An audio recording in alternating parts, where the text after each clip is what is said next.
Hello, I'm Carrie Dostey with AMD Global Telemedicine. Welcome to our webinar on the topic of telemedicine in rural communities. During our presentation today, you will learn about how telemedicine is being used to deliver healthcare to children while they are at school, as well as what's involved in setting up a school-based telemedicine program, how to get started, and find out the secrets to maintaining success. We are here today to share with you the amazing benefits of school-based telemedicine programs and to help guide you through the process of how to move forward with one. Before we begin with our presentation, just want to make a note that all attendees are placed on mute during the webinar. However, we will have a 15-minute question and answer session at the end of the presentation. So feel free to submit any questions you may have throughout the webinar in the question box that's on the right-hand side of your screen. We will address them at the end.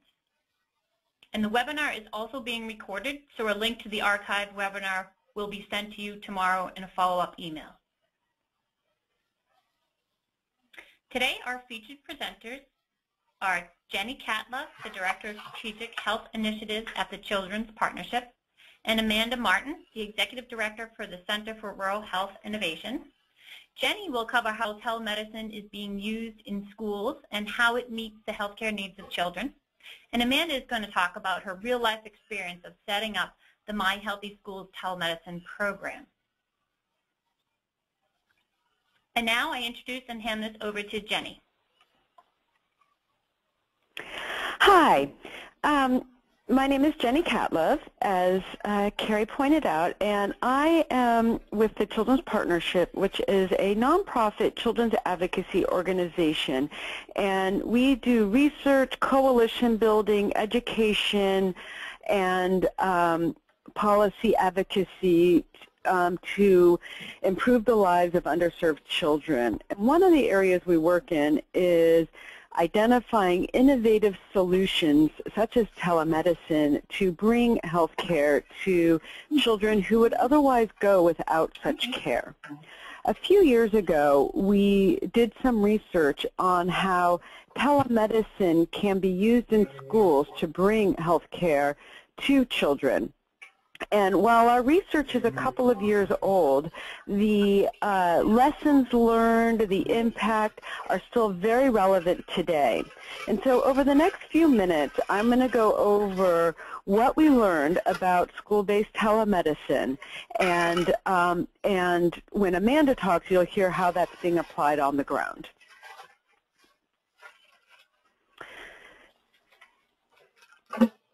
So my slides are moving slowly, but first I want to make sure we are all on the same page. In fact, my slides aren't moving at all. Carrie, I'll keep talking, but if you could work on the technology during that, that would be great. So first I want to make sure we are all on the same page as to what telemedicine is. And that was great. My slides are moving now. Telemedicine, very simply, is the use of technology to provide health care at a distance. And health care can be the direct services, such as a child at a community clinic in a rural area talking to a specialist with their primary care provider, but a specialist at a university hospital hundreds of miles away. It can also be health education, and it could also be used to collaborate among providers and among families. So there's so many ways to use the technology. And there are Carrie, are you advancing my slides or am I? Just real, oh, okay, I'm sorry, it's just slow, sorry. So there are different ways to look at telemedicine and the way that it's being used. One is what's called real-time video conferencing. And video conferencing is just what that is. It's using, nowadays you can even use Skype, but you need to make sure you have a secure HIPAA-compliant system. But it's really a video conference, so a conversation between the patient and the provider who may be at different locations. And then there's store and forward software or technology. And store and forward telemedicine is the collection of data at one end and sending it over to another end for consultation and advice. So for example, a child may come into the school and the school nurse sees the child has a rash. The school nurse could take a picture of that rash using a specialized camera and send that over a secure web server to a dermatologist, a couple hundred miles away. And the dermatologist would look at that at maybe a later time, maybe later that day or the next morning, and say, I think that's, my recommendation is that is, diagnosis A, and you should prescribe, or the doctor should prescribe, cream B. That way the child never has to drive, or the family never has to drive to the dermatologist hundreds of miles away. And an emerging area of telemedicine is remote monitoring. And remote monitoring is using tools such as cell phones and other sort of mobile devices to track diabetes or asthma, but it's really used to do monitoring. So a cell phone, for example, can collect data on different things such as asthma, diabetes, or any other chronic conditions, and send that over to a provider for assessment later. So I'm going to talk a little bit about Carrie, I'm not sure if, there we go. I'm going to talk a little bit about the impact and the applications of telemedicine so that you can get an idea of the value and how it works. So telemedicine is really important to bring care to children who may otherwise go without such care. And school-based health services already meet this goal. A lot of the main reason to bring care to kids at schools is because families face many barriers to accessing that care. The care may not be in the community. The family may have multiple jobs. It adds value to existing school-based health services. So you may have a school clinic, for example, that doesn't have dental services, but you could bring dental services in through telehealth, telemedicine, with not needing to have a full setup there. The benefits are it helps keep children in school and parents at work. Going to a healthcare appointment can take over a day. When children and families live in rural areas and a specialist is in an urban area, sometimes it even takes a hotel stay. So we're talking about this could be an hour-long appointment that could take a couple of days, or a few minutes for something that might take a full day. In the research we did, we learned that parents were really satisfied with using telehealth. They had to learn about it. Many parents were skeptical at first, but once they learned about it, they were really happy with it and found it to be very convenient. They also saw that it could be a very efficient use of resources, or providers see it as an efficient use of resources because you don't have the cost of overhead, and can be cost effective. While initially telemedicine can be expensive because you need to purchase the equipment and you have two providers on each end, or one provider on each end, over time and with volume, it can be very cost effective because the appointments tend to take less time.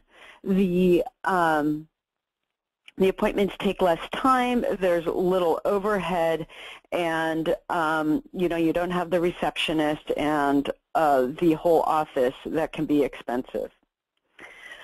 So it has been really helpful in increasing access to acute care. There are many programs out there that are using it to connect to primary care providers. So you may have a school nurse connecting to a nurse practitioner. The child comes in. There's a great program in Rochester, New York, where they use what are called telemedicine coordinators, or I think I'm getting the word wrong, but they go out to the schools when a school nurse or the school secretary calls and they connect the child to their own primary care provider. So the child may come in with an earache or a stuffy nose or a fever, and and many of those kids could actually stay in school. Some of them need to go home, but if you have an earache, for example, and it's an ear infection, the doctor on the other end can do the diagnosis using the electronic otoscope and electronic equipment, and the provider can then do a diagnosis, an assessment and diagnosis, and actually call in a prescription to the family pharmacy for mom or dad to pick up on the way home from work, and then the child can stay at school.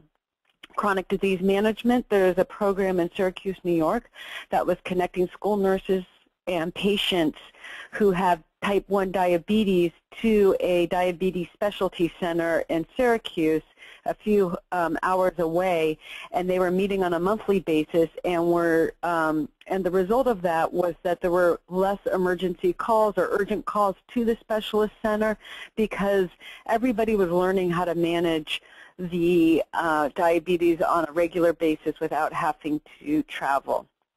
Telemedicine is really great for behavior and mental health care because of the video conferencing, and I think Amanda's going to talk a little bit about that.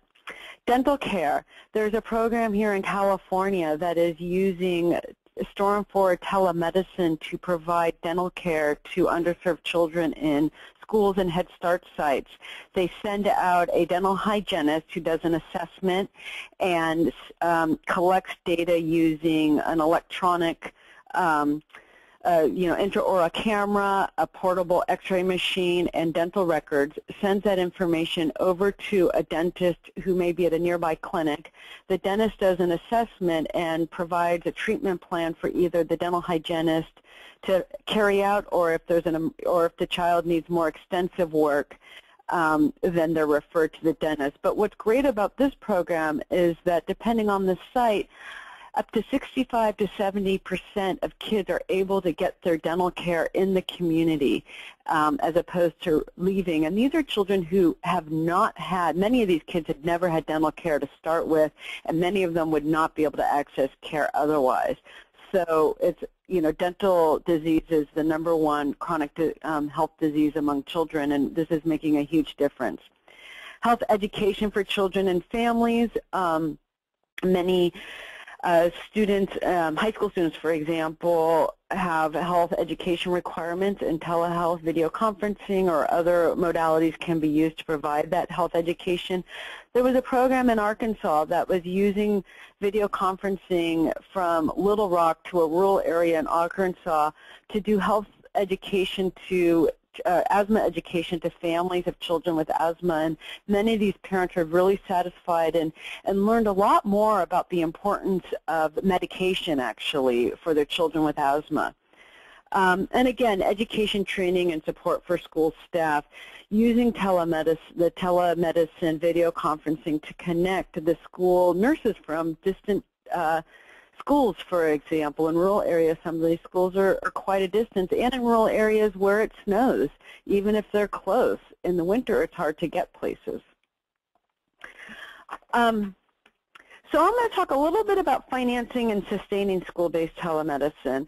Most programs are getting grants for startup. They can get, it's not too difficult to get a grant for the equipment, and many programs apply for 2 to 3 year pilot program grants.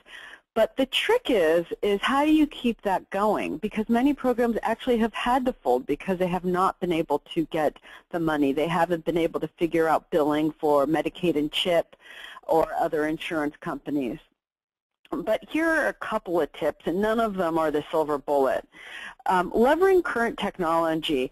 Many schools already have technology for distance learning, so and especially in rural sites where you have a couple of students who are taking an AP class or another kind of distant learning class, and then also many schools have that technology for administration and connecting to other sites such as their superintendent site or other schools. So making sure you leverage that current technology. It doesn't have to be fancy.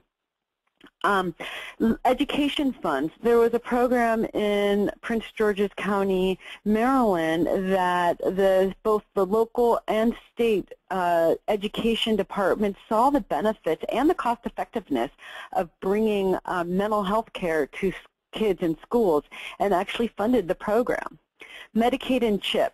So there's a couple of issues here. One, making sure, schools already have issues with billing because of, with billing for services, but so that needs to be resolved.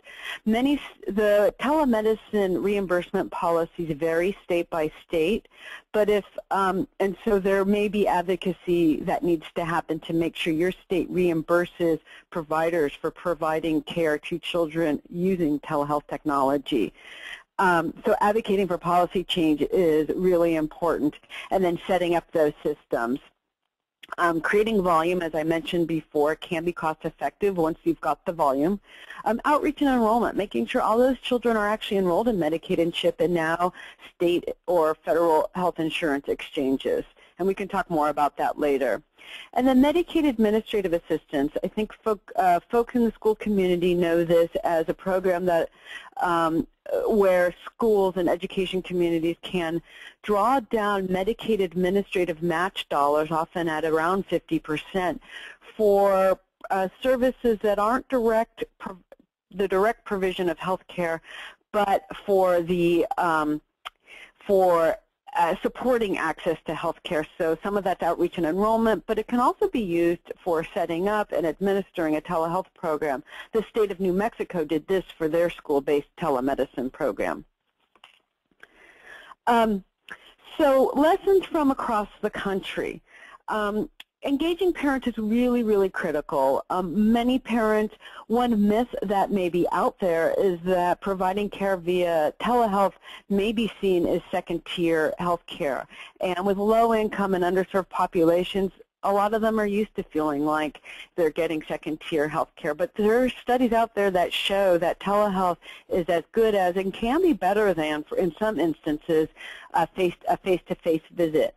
So ways that different programs have engaged parents have been focus groups, going out to communities, and the best way is really to show how it works one-on-one and word of mouth. Once you tell your neighbors this works, everybody wants it. The role of the school nurse is crucial. Now, as you know, not every school has a school nurse, and even when a school does, they're so busy meeting those basic requirements. But having their input, having the school nurse champion it, and having the school nurse there for referrals is really what it takes. Make sure that you're doing a needs assessment. Technology can be seen as the next best thing, but if it makes more sense to provide the care in person, or if you don't have the volume to have the technology, you only have 1 or 2 kids, it doesn't make sense to have that technology in the school. Or if there's a clinic across the street, maybe there's a better way to provide the care.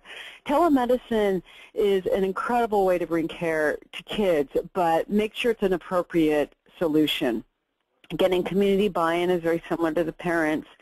And then promote the medical home and work with local healthcare providers. If there's a provider locally, I'm just going to back up, many school-based health programs may actually be located in the community where there are healthcare providers, such as the virtual dental home or the dental program I talked about in California. But families still have difficulty getting to that provider. But if you can connect to a local provider, you are promoting promoting a medical home, and you are making sure that there's somewhere to go for referrals. So that's really important. I also want to talk, when you're developing a program, and my slide will switch over soon, when you're developing a program, take a multidisciplinary approach. Make sure everyone's at the table. At the school level, you want the highest level, the superintendent and principals, but you also want the school nurse, the teachers, and the health staff. You want the technology folks there. Technology is a really critical thing, and when you're thinking about technology, your technology staff need to be at the table. For example, schools may have the broadband, but the school may be changing their firewalls at certain times, or the schools may be using the technology or using a lot of the bandwidth for another service at the time. So you really need to coordinate with your technology experts. Have the community, the PTA, the families at the table, and the technology folks at the table. And so it's really important to take an multidisciplinary approach. Schools need resources. As I mentioned before, the school nurse may not have the resources to do this. So, you can't just go into a school and say, we want to do this, because anything you do is going to take resources, and schools are already stretched. So, for example, the program I described in Rochester, the University of Rochester actually hires these telemedicine coordinators who go to school, and all the school has to do is call them rather than setting up the equipment. In other communities, there's a program in Tennessee where there is a school nurse in every school, at least part-time, and the school nurses are the ones who are setting up that telemedicine visits. So it has to be unique to the community. Again, the technology, there's a lot of factors to look at with technology. And then invest in evaluation. And Amanda's going to talk a lot about this, but what works, what doesn't work. We have limited resources, so we want to make sure that our evaluation demonstrates what works so that we can refine our programs. So I'm going to close out, but for more information, we did do this research, and we identified about 18 programs at the time, and some have changed, that are using telehealth. While the issue brief we put together that compiles all this information, the target was California. It really could be any state. The lessons are universal. So it really describes everything that I just talked through, but in more detail in terms of what schools can do in meeting the healthcare needs of children, the role of telemedicine in doing that. We profiled selected school-based telemedicine programs. I talked about a couple, but there are a lot more in there. Talked about the benefits and the lessons, and I'm more than happy to answer more questions. My contact information is here, and I think you'll have it in other places. And now I want to hand it over to Amanda Martin with My Health eSchools telemedicine program. And your slide will pop up in a moment. Thank you, Jenny. Our next presenter, as Jenny said, is Amanda Martin, and she will speak from her experience with setting up and managing a school-based telemedicine program called My Health eSchools. And she will cover how they got started, things they struggled with, lessons they learned along the way, and how they got to be so successful today with it. Amanda? Thanks. I'm going to see if I can make the slides go. Oh, it worked. Okay, great. So this is a little bit of an outline of where I'm going to go. And for those of you who just heard Jenny's program, there's a lot of repetition. The things that Jenny pointed out are important. I've got to tell you about what happened with us and how it worked in our community. So don't think we didn't coordinate, but I'm just trying to give you the specific example of how it worked for us, because she was spot on, and I can tell you about our example. So this, I think, goes without saying, but I'm going to say it anyway. If the students aren't healthy, they're not ready to learn. And the schools are figuring this out, and they're learning that they need their kids to be ready to learn. And if that means providing them lunch or social services or mental health services or, I don't know, clinical medical care, they're learning that they need to be part of that. So what did we do? We started off looking at some of these programs that Jenny described, looking at existing models around the country. And you can see a few of them listed out here. University of Rochester is a classic one that's been around for a long time. And then the other two we have listed, Akron Children's Hospital and Kansas University Medical Center, several years ago had really amazing models. But I would point out to you that one of the recurring themes in those titles is this word university or hospital or medical center. And unfortunately, where we live, we don't have a university or a hospital or medical center right here in our community. And I think I'm preaching to the choir when I talk about rural health with rural health folks, that can really be a challenge. We don't have a convenient university with deep pockets just around the corner. So we looked at existing models. We saw what they had going on. We were a little dismayed by their size and deep pockets, but we didn't give up. So next we looked at some of the styles of telemedicine, like Jenny described. Store and forward is the classic. It's the original. It's, you know, pictures worth 1,000 words. Not ideal for our case, partly because you miss out on some of the things you could do in primary care, and also because, did I mention I'm in North Carolina? In North Carolina, you cannot get reimbursed for store and forward. So squirrel that one away for just a minute. The other kind is the real-time telemedicine, which is where you're having that live video conference conversation and using the extra cameras and whatever else you need to do a thorough exam. This is where you can talk back and forth. You can ask the follow-up. The provider can ask the follow-up question. The patient can ask a follow-up care question. And more can happen than just, here's the picture, here's the symptoms, what do you think? And so this looked pretty good to us.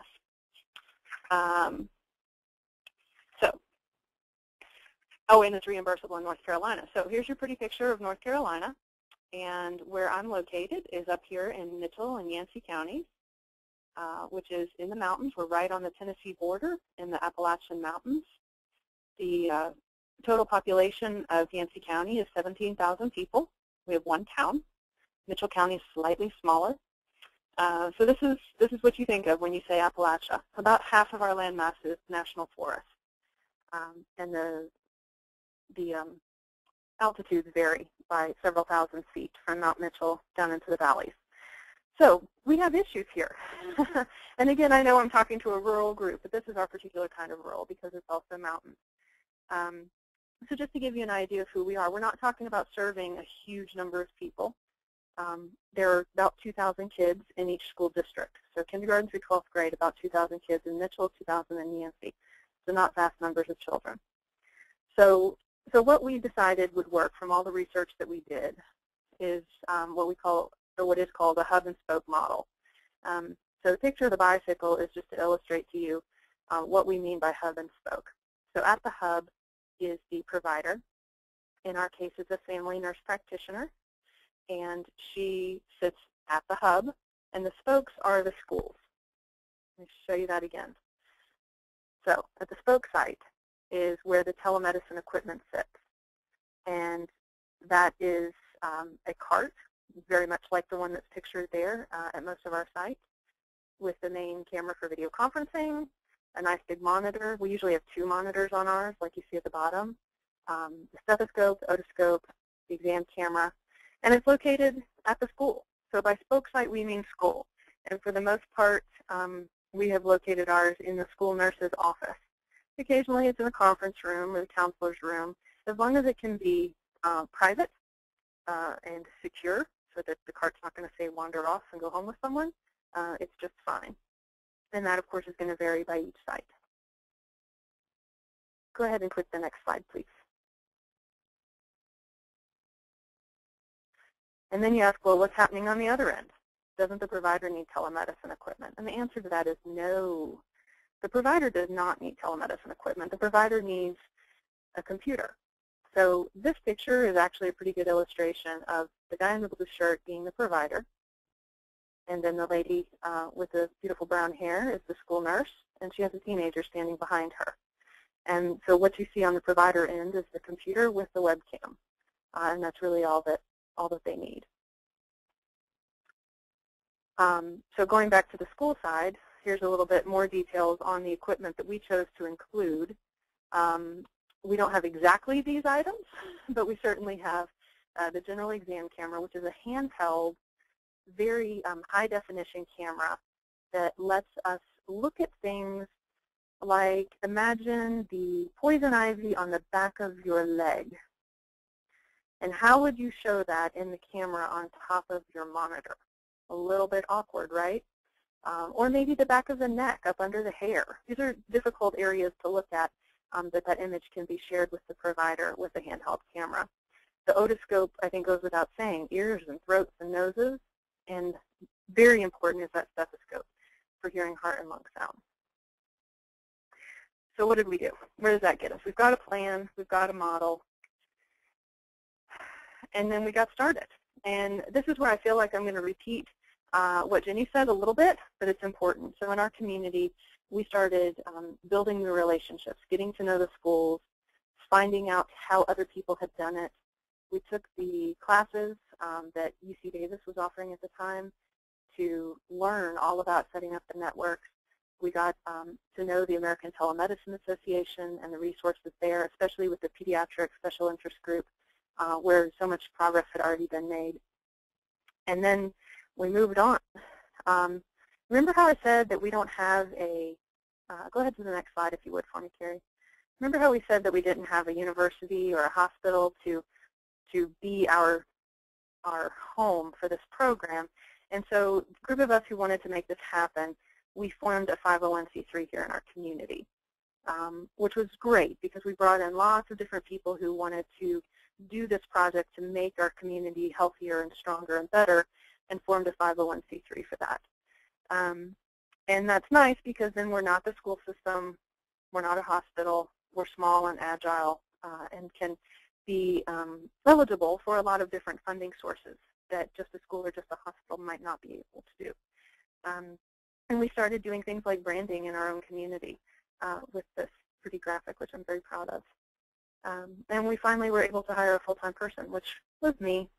So one of the things that we did next was the needs assessment. And there were two different parts of this. One was a section of listening sessions, which were physical face-to-face meetings with groups of people around the communities, including the list you see here, the teachers, the parents of students, and other people in the community who may not even have kids in the school, but they're interested in the health and the well-being of the community. We got lots of good information here, but remember, anytime you have a listening session, you're not just hearing what people are saying, you have the opportunity to tell them too. So this was a great way to start getting the word out that this thing might be coming.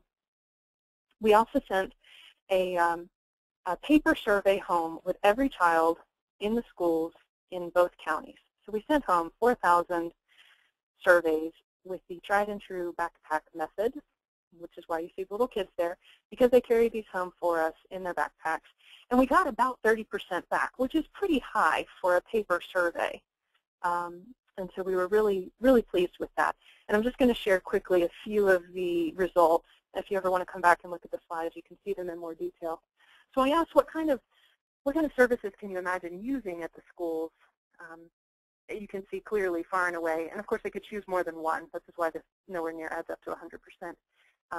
People are very interested in sick visits, so to speak, as well as well care and the opportunity to learn about healthy living. Then this is the big question. Would you consider letting your child use school-based telemedicine services? And 56% were in the top two categories, yes and probably. And the ones I respect the most, frankly, are the I don't knows. These are the people who said, tell me more, and then I'll make my decision. Because I took that as a pretty big challenge. One of the other questions on the survey was, here's what I would need. And they specifically said, I need more information. I need to know what it is. And then there were certainly a handful who said that they need to know who the provider was. It would have to be free, those sorts of things. But there were just a handful of people. So we took all of this information, using the community survey, using the needs assessment from the community, we were able to apply for quite a few different grants. And keep in mind, this was pretty new, and we were getting it started. But here's a list of some of our early equipment funding. And now to be very clear, equipment funding is not the same thing as operational funding. All of these grants were specifically to buy equipment, and not a penny of it was used for operations, which is pretty stunning when you think about how many funders would like to fund equipment purchases, but they won't pay you to actually operate it. So let's keep that in mind when you're thinking about where your funding is coming from. So we got these equipment grants together. These are some good suggestions for anyone who's looking. The Appalachian Regional Commission may not apply to everyone on the phone, but they certainly came through for us. The USDA Rural Utility Service, and HRSA. So what we needed then was our staff put together. So we needed a nurse practitioner, we needed a program manager, we really needed a mental health provider, and the IT support. We found that we could outsource the IT support to a few very qualified people from the local community college who were happy to work with us and not too expensive, plus the school IT department. The operational funds, being separate from the equipment grants, we were absolutely critical, because for all that you anticipate having income down the road, up front, there are costs that you have to pay. There's things you have to pay whether you're seeing patients or not. And so the support from these couple organizations I've listed here, which are local to North Carolina, but they were really important to us getting started. And one of the things that I would point out on here, it's written in red: be honest with your funders if you're not hitting your targets. We had ideas that we would start seeing patients immediately, and that we would be busy and full and having income and serving vast numbers of children immediately, and that simply was not the case. So we started 3 years ago with just 3 schools. About a quarter of the kids enrolled, and by enrolled I mean they filled out the paperwork in advance before they were sick, before they needed it. They gave us their contact information, their health history, their insurance information, and most importantly, the parents' consent for treatment. All of that has to be done before the child is seen. And if it's not done before the child is sick, then it sort of defeats the purpose of having the services in the school, because the kids aren't eligible to use it anyway.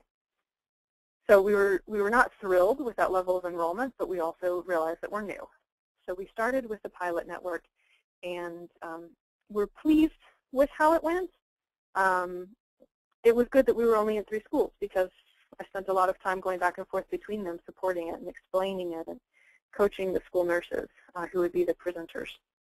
A few of the things that made it less than wonderful, when I say working out the bugs, we started off with just 9 hours a week of clinic time. Well, school was in session for about 32, 34 hours a week, and we were only available for 9 of those. And don't you know that inevitably kids get sick on the day we're not there, or the school nurse who travels between schools would always be at the other school when a child was sick at the one where the telemedicine was available. So that was a big challenge, but it was not like we could just go out and magically conjure a nurse practitioner who could work full-time, because that provider shortage certainly impacts us here even with telemedicine. So we said, hey, this was good, let's carry on. So you can see over the past several years, and then looking ahead to the next year, we continue to grow. So right now we're sitting there in that 2014-15 with 21 sites and 8,000 patients. That's where we are this week. As of this week, we're at 21 sites, and I couldn't be happier. But I tell you, it's a lot to keep up with, a lot of people to educate. So let me run you through a few of the challenges that we've had, so that I don't go too much over time, but this is important. Enrollment is critical. Like I was saying a minute ago, it's really important that kids get signed up before they're sick. And there's a lot of parents who are wary because they want to know that you're going to call them and you're going to tell me before you treat my child. So it's just a matter of explaining that, yes, we're going to call you. We're not going to snatch coughing children out of the hallway and drag them in front of the computer. It doesn't work like that. The school nurses, there's turnover. They do things like change jobs and have children and things like that. So the school nurses, while our biggest advocates, also end up being something to keep up with. And the attitude of the school nurse has a huge impact on how successful the program is. I think I should say that a second time. The attitude of the school nurse has a huge impact on how successful the program is, because the school nurse can block it completely. They can simply never plug the thing in, or they can warn people away from it. Or they can become your biggest advocate and the biggest proponent and champion of the program and really make an impact with it. Legal issues is sort of a vague way of saying, you know, you've got to have all these agreements and memorandums, and those are really not fun, but they're important. And HIPAA, even though it's spelled wrong, as well as FERPA, are important. And we developed a plain language understanding of what we mean by HIPAA and FERPA, because parents can sometimes get the idea that, oh, if my kid is getting health care at school, that means their teacher can thumb through their entire medical record. No, no, no. That's exactly not what it means. What it might mean more specifically is your child can be sent back to class with a note that says, it's not pink eye. Now that's HIPAA-protected information because it's, comes out of a clinical encounter and it's being shared with a school teacher, but it's nothing like the teacher thumbing through their entire medical record. So we have to be very careful about what we mean by HIPAA and FERPA and how we treat both of those privacy policies carefully with what we do. And of course, we had to have an electronic health record, and I don't know how many of you have bought one of those recently, but they're not cheap. So we were fortunate to find grant funding to cover that. And then there's staffing. For all that we have unemployment issues in our communities, sometimes it's also hard to find the staff that we need, especially the professional staff. So some surprises. Some of these are good, some of these are not so good. I would start with eavesdropping. Eavesdropping pays off. Might sound a little strange, but what I mean by that is you've got to listen. People don't always want to tell you to your face that they think your program is strange or they don't understand it. But if you can overhear a conversation about why someone thinks it's not a good idea or why they're concerned, you might be able to address this question indirectly. And some of this is the community that I live in and my role in that community, but you really have to be able to listen to people and answer their questions and develop the FAQs off of what you learn from your community. Flexibility is really critical. That was why we were so happy to be a small nonprofit, is that when we needed to change something, we could. If we need to drop everything and run out and help and support, we do. Growth curve.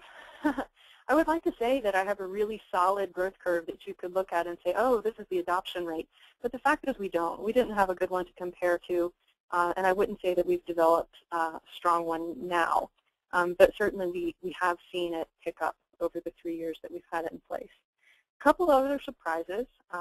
I would point out that our school nurses have finally grabbed onto the idea that those connections don't just go from the spoke into the hub, but the spokes are connected too. And so they're learning that they can call from school to school without ever involving our nurse practitioner when it's appropriate.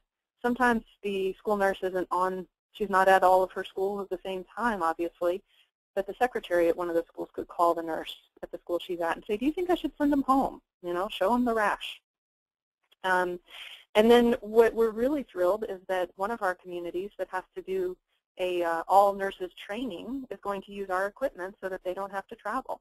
So each nurse will log in from her site, join a group video chat, and do the training right there from the comfort of their own office. One other thing I would add in here that Jenny sort of touched on is that when you're talking about all these different parts of the school system that need to be in on it, so the providers in the community, the teachers, the superintendent, the principals, the IT staff, don't forget that those people are very likely parents as well, or their aunts, or their uncles, or their former students in the school district where you're working. Especially in rural communities, I can't tell you how many people have told me, oh, yeah, I have 6 family members who are in this school. They're going to love this. They use it all the time. This is great for them. So don't forget that every person that you're talking to is a potential patient or patient's family member as well, and make the most of that. And then this is where I end, but I would also say this is the beginning. Whatever you organize ought to have outcome measures built into it right from the very beginning.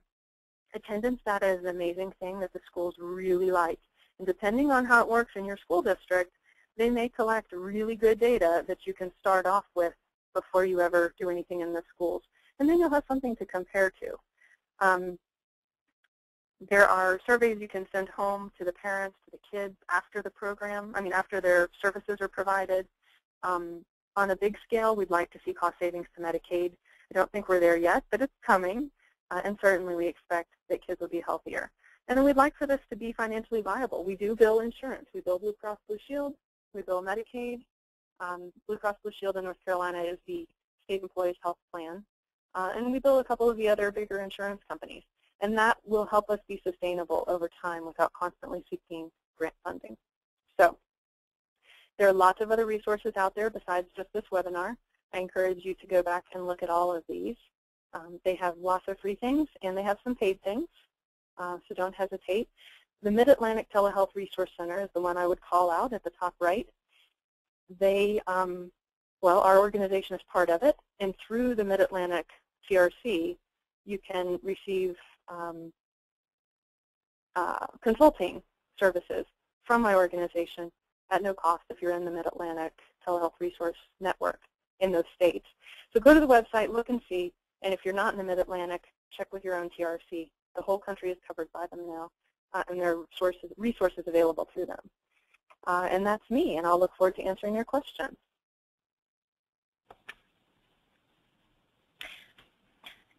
Thank you, Amanda, for sharing your thoughts and personal experiences as well. I think plenty of people can definitely learn from your challenges and hopefully start working on a program.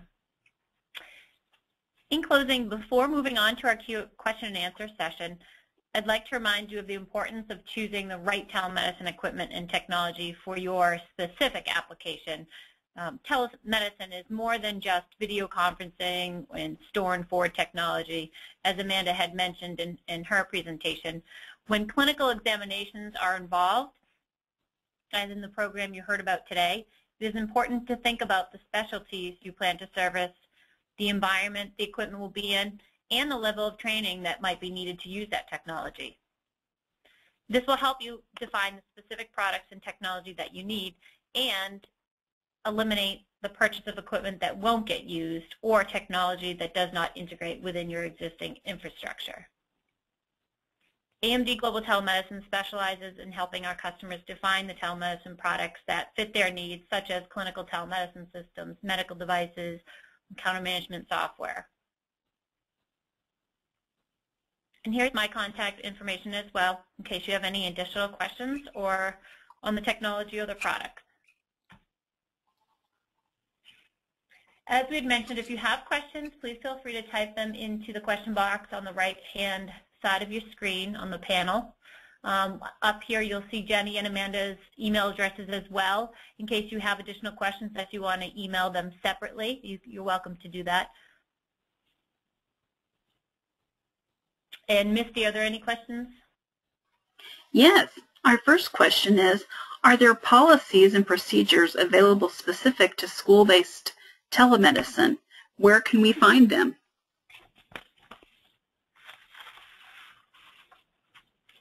This is Amanda. I'd be happy to address that.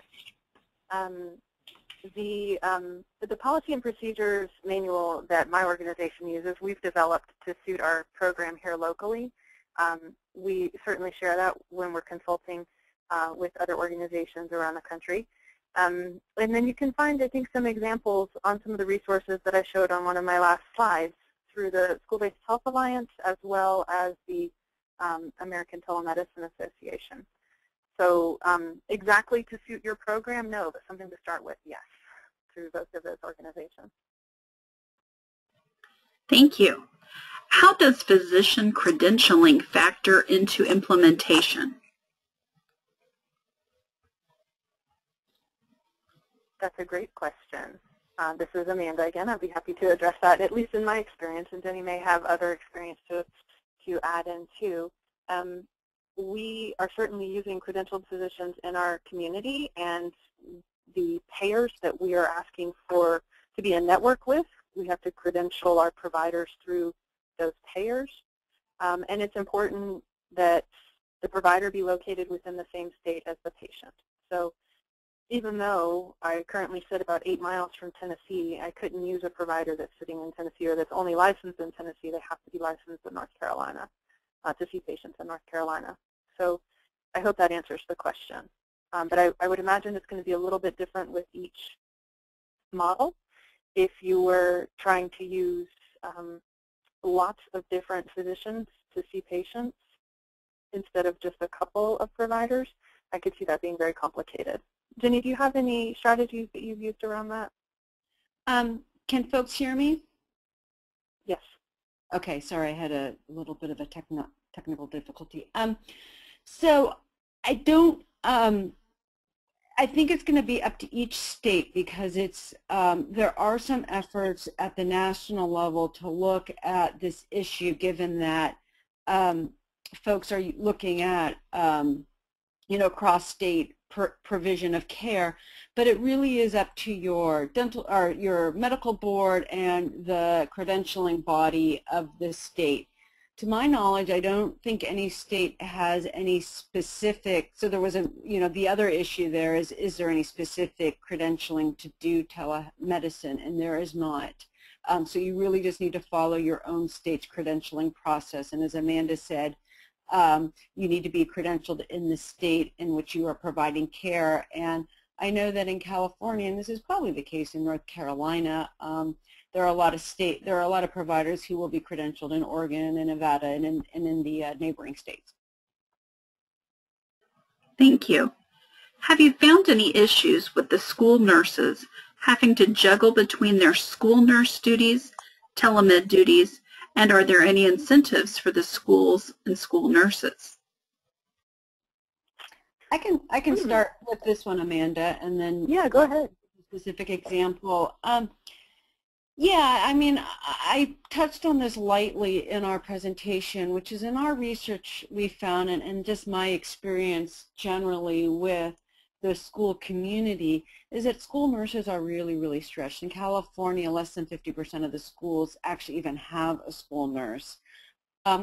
In our work, we've done some feasibility work around doing school-based telemedicine in rural areas, and school nurses, because of who they are, really, really want to be involved, and we work with them in the upfront development, and where they, it really just depends on if the school nurses have the resources to be the provider on the other end. So in Tennessee, this is in Sevier County, Tennessee, they do have school nurses on the other end, and the school nurses are setting up the telemedicine visits and connecting to a centralized location connected to one of the federally qualified health centers. But we can't ask school nurses to do much more, so I think the best strategy is to work with your local school nurse and the group of school nurses to find out what they can do, what they want to do, and what are the resources they need. And it may be like in Rochester, where the school nurse isn't for setting up the appointment but has bought in and is good for the referral. So again, it really needs to be tailored to the school. Amanda? Yeah, I would echo a lot of that. In my experience, I agree with what you say. People don't go into school nursing to make a lot of money. They go into school nursing because their heart is in it. And what I've heard from my school nurses in this community is that they're thrilled to have this extra tool.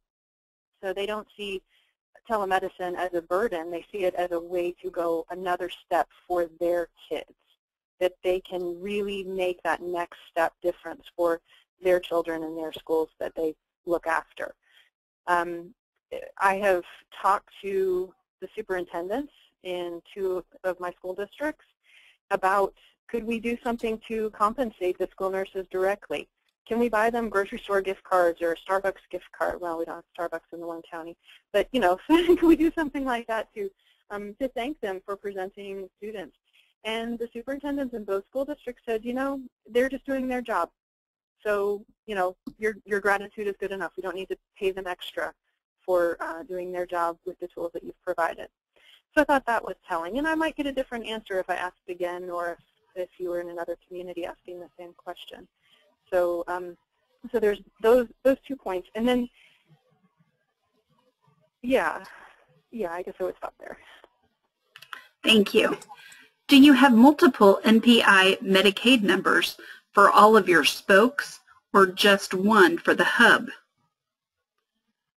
That's a great question. And in our situation, the hub is the NPI number, and the place of service is the hub. Thank you. How did you make your decision to use a trained presenter or school nurse as the presenter versus having a staff member like an RN or LVN to be the presenter? That's a terrific question. And in my case, this is Amanda, for our model, it's strictly about money. If we could afford to put a full-time person in each school to be there just to do this, then that's what we would do. But the point is that some of my 14 sites have as few as 100 kids. And so one of our schools only has 58 children this year, and it's a K-5 school. So to say, gee, we'll send an LPN out there to present to students really doesn't make financial sense. And then to add on to that, that truly the presenter needs to know how to use the equipment, but they don't do any medical intervention. They're not doing things to the students. They're holding the cameras. They're presenting their vitals. It does not have to be an RN that presents the patient. If they're trained, they're doing everything they do at the direction of the provider on the other end. And I would add the example of Rochester, New York, which is an urban area, but again, they are doing acute needs or addressing acute needs such as the common cold or an ear infection or a rash, and you're not going to have a lot of those. You're not going to have the volume to have a staff person in every school they're in. The last I knew, they were in approximately 20 schools, and they have hired, as I mentioned before, the university has hired these telemedicine coordinators who go out to the schools, and I think the time we did our research a couple years ago, they had 3 of these coordinators who would go from school to school. And again, as Amanda said, these are not healthcare providers, because they really just, again, needed to be able to operate the equipment and follow the direction of the child's doctor. But if you want, I mean, again, as Amanda and I probably would say, that each program needs to be tailored to the program, and so or to the school. So if you're having that the telemedicine program in your school, and if the presenting provider is doing a lot more. So for example, if you have a school nurse or an LVN, or it's like a school-based health center, for example, where the provider is doing a lot more, he or she is providing a lot more services, but needs a consult on something like the rash, or something's going on with the child that is beyond his or her expertise, then it makes perfect sense to have a healthcare provider working with that child. Well, thank you very much for participation in today's educational webinar. A brief survey will be activated as I end this session, and your feedback is greatly appreciated. Thank you, and have a marvelous day.